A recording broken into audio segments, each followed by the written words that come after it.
జై శ్రీరామ్. 2022 నుంచి 2025 జూన్ వరకు మొత్తం 17 ప్రెడిక్షన్స్ అనేవి ప్రూవెన్ అయ్యాయి. ఆ 17 ప్రెడిక్షన్స్ అనేవి కింద డిస్క్రిప్షన్లో లింక్స్ ఇవ్వడం జరుగుతోంది. ఈ వారంలో ముఖ్యమైన రోజు వచ్చేసి బుధవారం రోజున మాస శివరాత్రి ఉన్నది. ఆ రోజున కనుక శివుడికి అభిషేకం కనుక చేయిస్తే కనుక చాలా చాలా మంచి ఫలితాలంటూ ఉంటాయి. శివుడు బోలాశంకరుడు, నవగ్రహాలన్నీను ఆయన ఆధీనంలో ఉంటాయి. సో శివుడిని కనుక పూజిస్తే కనుక ఆ రోజున మంచి ఫలితాలంటూ ఉంటాయి. 24వ తారీఖున అమావాస్య ఉన్నది. ఆ రోజున బ్రాహ్మణుడికి స్వయం భాగం కనుక ఇస్తే కనుక పితృదోషాలు, గురుగ్రహ దోషాలు తొలగి మీకు మంచి ఫలితాలంటూ ఉంటాయి. ఈ 2 పూజలు కనుక చేయించుకోవాలనుకుంటే కనుక హెచ్ఎల్ఎన్ జ్యోతిష్యాలను సంప్రదించండి. ప్రతి ఒక్కరికి ఒక టైం స్లాట్ అంటూ ఉంటుంది. ఆ టైం స్లాట్లో మీ ఒక్కరికి మాత్రమే పూజ అంటూ జరుగుతుంది. 2026 జూలై లోపల ఇండియాకి పాకిస్తాన్కి వార్ రాబోతోంది. పాకిస్తాను చాలా ఇబ్బందులు పడబోతోంది వార్ మూలంగా. మిథున్ రాశికి అధిపతి బుధుడు.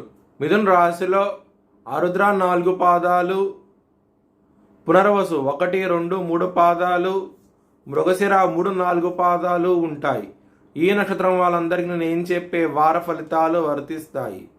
ఈ వారంలో లగ్నంలోకి శుక్రుడు 26వ తారీఖున రాబోతున్నారు. దాని మూలంగా చాలా చాలా మంచి ఫలితాలంటూ ఉంటాయి. ముఖ్యంగా మ్యారేజ్ పరంగా ఇంప్రూవ్మెంట్స్ అంటూ కనబడతాయి. ఎవరైతే వివాహం ఉండలేదో వివాహం కూడా కుదిరే అవకాశం ఎక్కువగా ఉన్నది. చాలా చాలా ఆనందంగా ఉంటారు. 2వ స్థానంలో బుధుడు ఉన్నారు, వక్రించి ఉన్నారు, సూర్యుడు ఉన్నారు. కుటుంబ పరంగా చాలా చాలా మంచి ఫలితాలంటూ ఉంటాయి.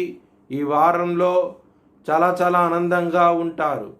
బిజినెస్ పరంగా పెట్టుబడులు ఎక్కువ పెట్టండి, మంచి ఫలితాలంటూ ఉంటాయి.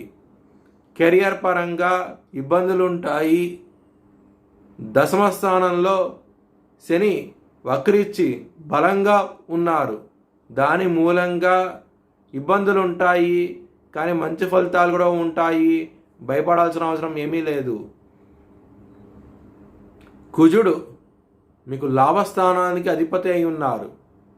ఆయన సింహరాశిలో కేతుతో కలవబోతున్నారు. 22వ తారీఖున 23వ తారీఖున దగ్గర డిగ్రీలోకి రాబోతున్నారు కుజుడు కేతువు.